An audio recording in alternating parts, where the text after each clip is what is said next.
This is a pretenser from Awards Buzz. Very excited to be speaking with Andrew Bird about editing The Seed of the Sacred Fig. How are you, Andrew? I'm very well. I'm very happy to be with you. Can you tell me at what point you came on board this project?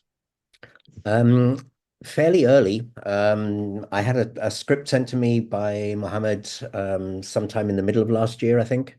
I'm not exactly sure when, but that was like an early version of the script. It was, I think, one that they'd had translated into English for funding purposes as well. Um, so I read that and gave Mohammed some feedback on that, and we talked about where he wanted to go with the film. But at that point, it wasn't really sure when they would be shooting, if they would be able to shoot at all. So that was all kind of very vague. And then around Christmas, I got the message that they could possibly be shooting within the next week, and then they started. I was actually away for Christmas and New Year, so I didn't start editing until sometime in January. Well, I know it was quite an unusual filming process, just with the situation of how they had to do it. How did the material you got compare to the script that you had worked on? Well, I wasn't really sure because it was all in Persian, and I don't speak any Persian. So, no, I think broadly, I mean, Mohammed and I had talked about a few changes, and I was able to see that he'd made those changes. But I had no translation of those scenes. So, but broadly, I think it compared quite well.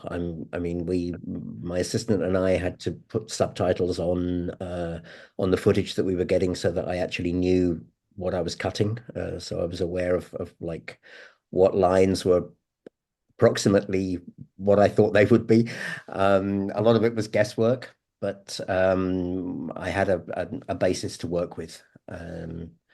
And then at some point, I brought somebody in for one day with Mohammed's agreement because it had to be somebody he trusted.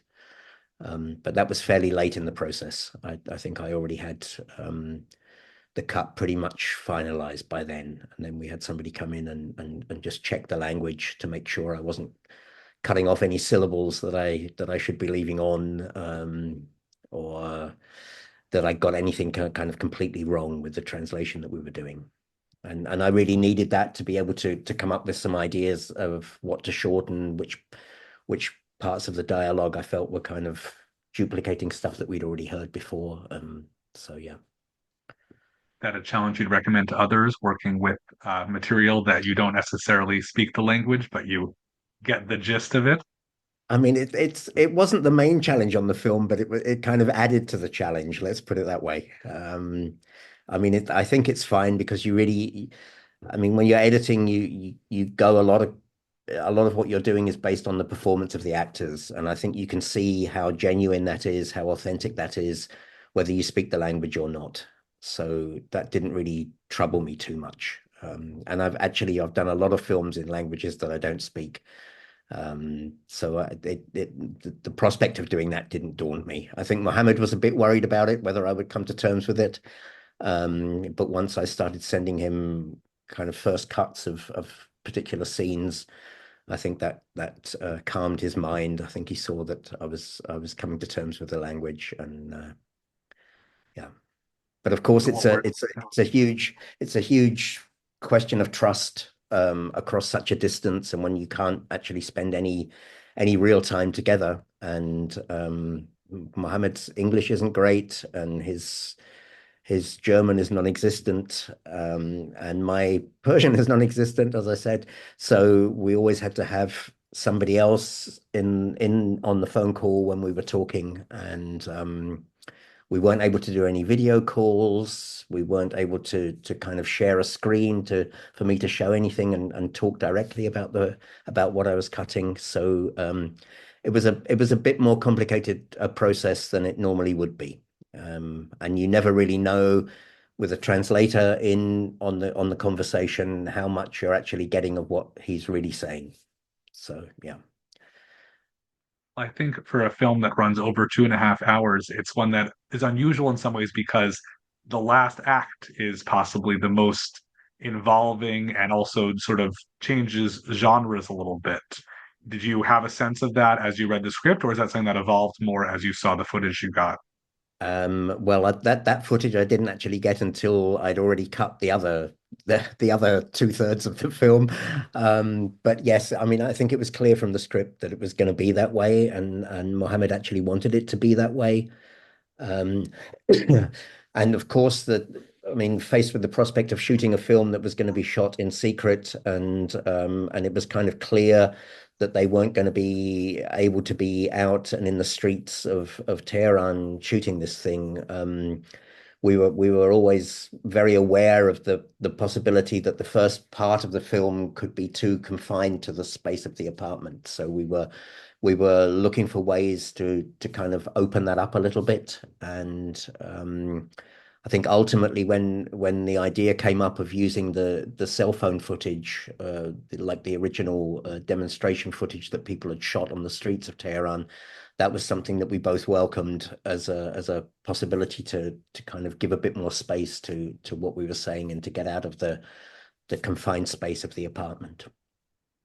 I Yeah. think it does manage to ground it in reality and also make it, people are, I think, watching and aren't unsure if this is exactly a true story or not because it's so tied to reality.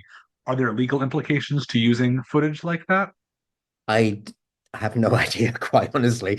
But I think if there were any, I think Mohammed would have or his production company would have cleared them. But I imagine that the people who actually shot that footage will be very happy for it to be spread around and for more people to see what was actually going on there. Of course. So what surprised you when you had everything by how the film, all came together? Was there anything that really caught you off guard or that you had to pivot from what you originally were hoping for? I think what really made me very happy watching all the footage was how brilliant I thought all the acting was. I thought every one of the performances was really superb, down to the smallest roles, and I was absolutely amazed at how much they had actually managed to shoot outside on the streets. There's a couple of shots, a couple of scenes. I mean, the one scene where um, the mother goes to meet with her friend to ask a favor of her friend, and they're outside this building where prisoners are being driven in. How they actually got that together to drive these vans up the street and to turn off and to make it look like it's. I mean, it felt really genuine to me. Yeah, that stuff surprised me, I must say. Yeah. Have you had the chance to see the film with an audience? Oh yes. I